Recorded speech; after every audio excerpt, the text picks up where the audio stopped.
Once we've dragged the track in, the first thing we're going to do is we're going to turn the warping button off. The next thing we're going to do is we're going to launch the clip.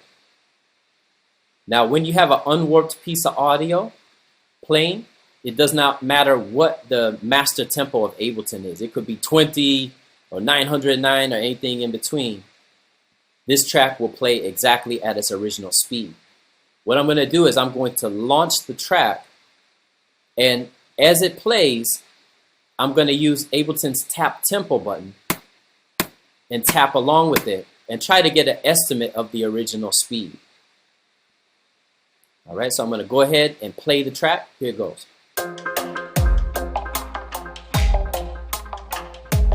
Okay, I'm going to start tapping with it.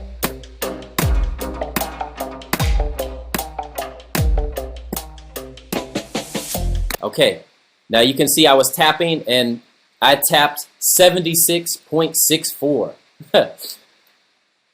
One thing I'll tell you is that usually electronic music producers will round things off to the next highest or lowest whole number. So this track is probably either 76 or 77 in actuality. Before I change anything up here though, I'm going to have a look down below. When you drop a track in, Ableton analyzes it for you. And here where it says seg beat per minute, it gives you its calculations of what it believes the original beats per minute was. Ableton is saying 76.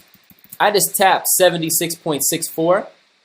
I think that it's safe to say that this was probably produced at 76.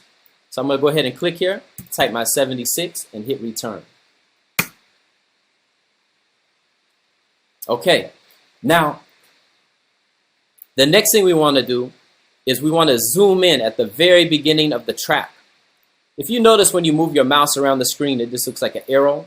But if you bring it right above the waveform, it changes into a hand holding a magnifying glass. If I click and drag straight down, it allows me to zoom in. If I click and drag straight up, it allows me to zoom out. And I can pull left or right to go side to side. Notice that at the bottom of the waveform, it shows us a timeline that measures the music in seconds and minutes of time. I'm going to pull it to the right and pull down so that I can see about the first 3 to 5 seconds of the track. I want to really be able to see what's going on here. Now that I'm zoomed in, I can see that this particular piece of music starts right at the very beginning. The first beat is right at the very beginning of the song. This is not always the case. Sometimes you'll find that there's a little gap of silence before the first beat. So this is why we zoom in. We can really verify what's going on. The next thing we want to do is there is a little arrow here with a line that goes all the way down. This is called our start marker. Wherever this is at, when I launch the clip, it will start playing from this point, even if there's music before it. Sometimes when Ableton automatically warps the music, it will put this thing in places other than where it's supposed to be. This is another reason we like to check it out. So we're going to zoom in here, and we're going to grab this, and we're going to pull it right to line up with the first beat of the first bar of music, right there. Now when I launch the track, it should start right on that beat.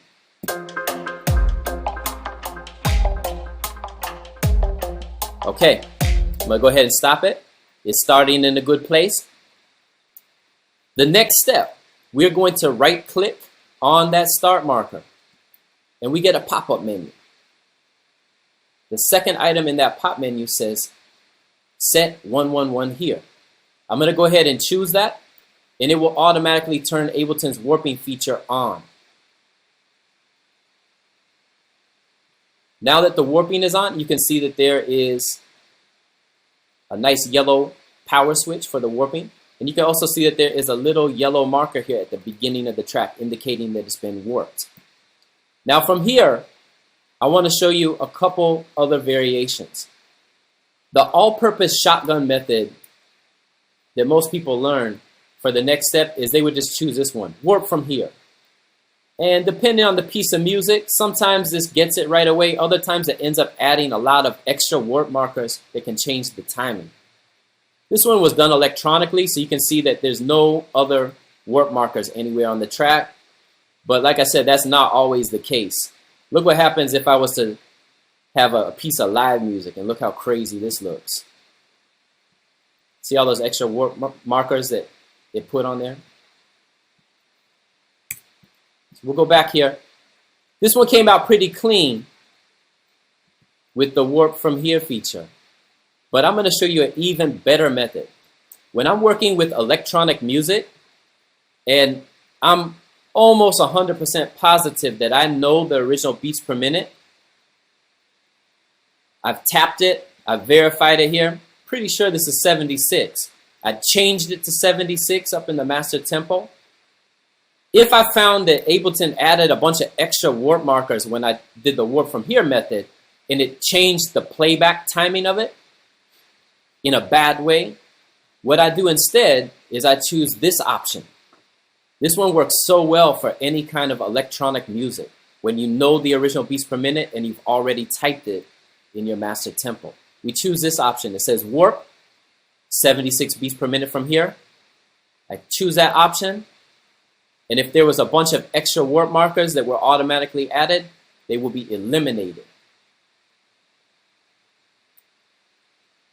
This way, it's not going to change the timing in any way from how the tune was originally produced.